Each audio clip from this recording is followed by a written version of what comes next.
a good enough lock and a cheap enough bike that you're not going to be worried about the entire time you're wherever you are. All right, this one, let me just grab this here. Okay.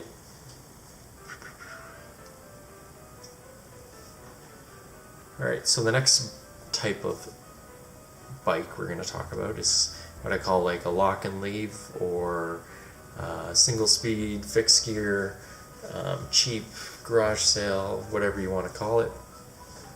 So what you're going to try to find yourself, and you'll find them all over your city for really, really cheap, is $100 steel bikes that you can fix up and get working by either replacing all the parts or just slowly kind of tuning it and making it work as you go. So I call it a lock and leave. So again, it's a bike that you're not going to be too visually, and nobody's going to be too visually attached to.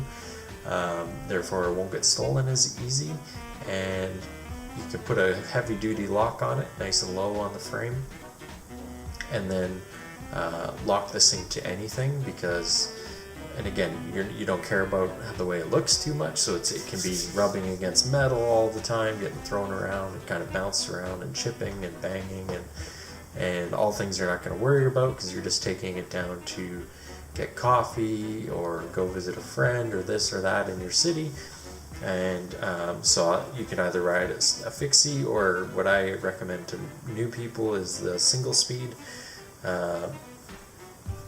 If you don't want to deal with like components and learning maintenance and stuff like that, you want something simple, get a single speed with a brake or two on it, and then take that everywhere you need to go.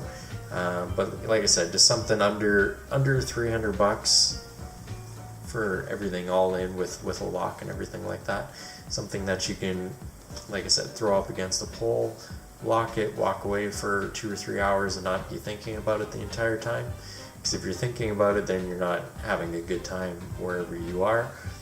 So you want a good enough lock and a cheap enough bike that you're not going to be worried about the entire time you're wherever you are. So unless you're in a super, super bad neighborhood, then you can try to bring it inside or whatever. But typically you get a decent U-lock and get your front tire and your frame at the same time with the pole, and you're good to go. Lock it and forget about it. Alright, so I hope this helped you guys out. Keep talking about cyclocross bikes because they're nearly a perfect bike all in one, and different ways of using it.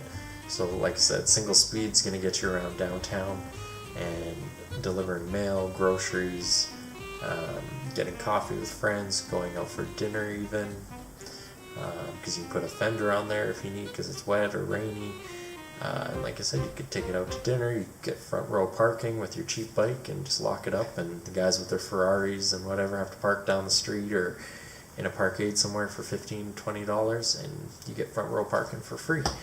And that's it, to lock it and leave it. Alright, so I hope you enjoyed this video. Please like, comment, and subscribe, and we'll see you guys next time.